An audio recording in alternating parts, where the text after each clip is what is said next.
लैकीज की बात हो रही है, एक और लैकी है जिन्होंने पता नहीं अपना अपने साथ साथ अपनी सोल बेच देते हैं ये लोग। ये ताहिर गोरा गोरा, अगर मैं ह्यूमन बीइंग की तरह मेरी जबान लड़खड़ाती होती तो बड़ा खतरनाक वर्ड है गोरा, इससे कुछ और भी निकल सकता है जो एल से शुरू होता है। अच्छा, ताहिर गोरा साहिब, ताहिर गोरा साहिब ने भी कुछ बोंगियां मारी। और मैं जो आपको ये बात इसलिए कह रहा हूं because these guys are liars, ये झूठे साबित हो चुके हैं। और वो तराशा हमने निकाला, वो ट्विटर पे कल परसों डालूंगा। तो दो बोंगियां मारी इन्होंने। कहते मैंने रिचर्ड डॉकिंस को पढ़ा, जो कि मैं आपको डेफिनेटली कह सकता हूं इस बंदे ने नहीं पढ़ा। कहता है कि रिचर्ड डॉकिंस डार्विनिज्म को प्रमोट करता है। अब ये थोड़ी सी इंटेलेक्ट वाली बात है, अगर इसको समझ अच्छा, एक क्वेश्चन आया उसमें जो इसको वाकई समझ नहीं आया, तो इसने क्या कहा, इसने कहा कि ये आपका क्वेश्चन इतना हैवी इंटेलेक्चुअल है कि ये इन लोगों की सोच से बाहर है, तो इसके ऊपर मैं कमेंट ही नहीं करूंगा।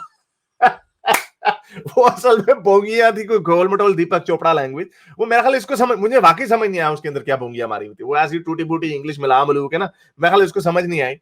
तो इसने कह दिया हमारे इंटेलेक्ट से बाहर है, और जो कि इसकी भी इंटेलेक्ट से बाहर थे, इसको समझ नहीं आई, इसने बात ही घुमा दी। तो एनीवे, ये कोई इतने इंटेलेक्चुअली शार्प लोग नहीं है इन्होंने। अच्छा, इसकी मैं आपको इंटेलेक्ट का लेवल बताता हूँ। वो कहता है कि डॉकिंस जो है वो डार्विनिज्म को प्रमोट करता है, और डार्विनिज्म का एक ही कंक्लूजन है, सर्वाइवल ऑफ द फिटेस्ट। तो सर्वाइवल ऑफ द फिटेस्ट अगर हम मान लें तो ह्यूमन राइट्स तो चले गए। क्या फलसफा मारा है अंकल आपने। सर्वाइवल ऑफ द डार्विनिज्म आपको बताता है नेचुरल वर्ल्ड के बारे में। Survival of the fittest natural world में है।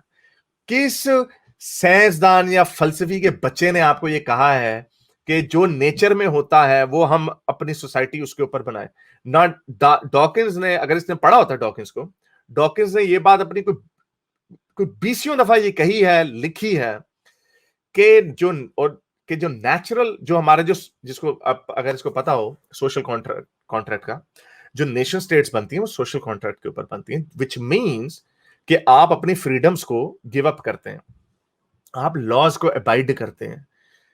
किस डॉकिंस ने कहा है कि आप ये नहीं कर सकते? किसने कहा? यानी इतनी बेसिक इनकी, या तो झूठ बोलते हैं या इनकी अंडरस्टैंडिंग बड़ी छोटी, और बैठ जाते हैं बड़े मजे से ऐसे ऐसी शक्लें बना के बैठ जाते हैं जैसे कोई पता नहीं कोई फलसफी आगे बैठ गए हैं।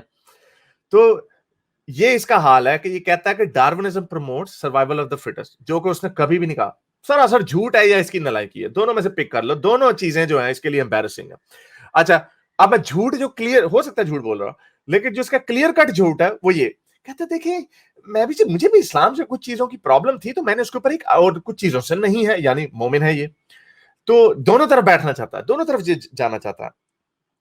तो कहता है कि मैंने एक आर्टिकल लिखा जिसपे मैंने अपने कुछ जो शक शुभात हैं इस्लाम के बारे में, वो मैंने लिख दिए। तो मुझे एक्स मुस्लिम ग्रुप से, एक्स मुस्लिम क्लब से मुझे ऑफरें आने लग गई कि आप एक्स मुस्लिम क्लब ज्वाइन कर सकते हैं। मैंने कहा अच्छा, हम इतने बेवकूफ हो गए हैं कि ऐसे लोगों को भी अपने ऐसे एक्सक्लूसिव क्लब में आने का टिकट दे सकते हैं। लेकिन उसके बाद इसका झूठ साबित हो गया। कहते ये बात है कोई 20-25 साल पहले पुरानी। फिर इसको एहसास हुआ कि यार ये मैंने कुछ ज्यादा लंबी बोंगी मार दी है। कहता नहीं, 20-22 साल पुरानी ये बात है। ट्विटर पे डालूंगा ये तराशा, इसका झूठ नहीं बोल रहा, हमें झूठ बोलने की जरूरत नहीं है। वो तो कहता 20-22 साल पहले मुझे ऑफर आई, और किसे साइंसदान दिया बचया, और किसे फलसफी दिया बचया। 20-22 साल पहले तो एक्स मुस्लिम टर्म ही क्वाइन नहीं हुई थी। ये तो 2005 या 2006 में क्वाइन हुई थी। मरियम नमाजी और एक वो जर्मन एक्स मुस्लिम है, उन्होंने की थी। तो 20-22 साल पहले तुझे ऐसे क्लब की ऑफर आ गई जो बना ही नहीं था। आप कहेंगे नहीं नहीं, मेरा मतलब 15-20 साल पहले था। फिर उसका नाम भी बताना, क्या मरियम नमाजी ने आपको ऑफर लगाई थी? किसने आपको ऑफर लगाई थी? जितना झूठ बोलोगे एक झूठ को छिपाने के लिए इनको 1000 झूठ बोलने पड़ते हैं। तो ये इसी तरह के झूठ मारते रहते हैं। इन लोगों की इंटेलेक्चुअल तो मैंने आपको बता दिया अभी, Dawkins promote survival of the fittest, ये इनका इंटेलेक्चुअल लेवल है। एक अंकल बैठे हुए थे उधर, भक्त भारत, क्या नाम था उनका, वो तो कहते मैंने डॉकिंस को पढ़ा, एक दो लफ्ज पढ़े, मुझे तो ज्यादा उसका पता नहीं। चलो okay, he stayed out of this. आपका डिक्शट कहता है मैंने इसकी थोड़ा सा उसको पढ़ने की कोशिश की, मुझे आई एम सॉरी, ये आई टेक दैट बैक, मुझे नहीं पता ये भगत दूसरे भारत जी ने कहा या इसने कहा, डिक्शट ने तो बहरहाल उसने भी नहीं पढ़ा होगा, इसमें कोई ऐसी बात नहीं है। बहरहाल उसी ने कहा था कि मुझे वो अपील नहीं किया इसको, है इसको अपील करता गांव मूत्र की जो बातें लिखी हुई हैं, कहानियां लिखी हुई हैं, एस्ट्रोलॉजी की जो कहानी, इसको वो अपील करती हैं। ये है इसका मेंटल लेवल। तो ये इन लोगों की इंटेलेक्चुअल कैपेबिलिटी तो आपको नजर आ गई है। Survival of the fittest, Dawkins की बातें होंगी वगैरह वगैरह, one of the most respected scientist in the world. दूसरा कहता है, दूसरा खुले खुला झूठ बोलता है कि 20-25 साल पहले इसको एक्स मुस्लिम ज्वाइन करने की ऑफर आई संजय दीक्षित को। संजय दीक्षित कहता है मैंने उसको सिफारिशें भेजी। तो ये झूठ बोलते हैं, झूठे लोग हैं। मेरे इस नेक काम को जारी रखने के लिए मुझे पेपैल या पेट्रियन पे जरूर सपोर्ट कीजिए, ताकि मैं अपना पैगाम ज्यादा से ज्यादा लोगों तक पहुंचा सकूं।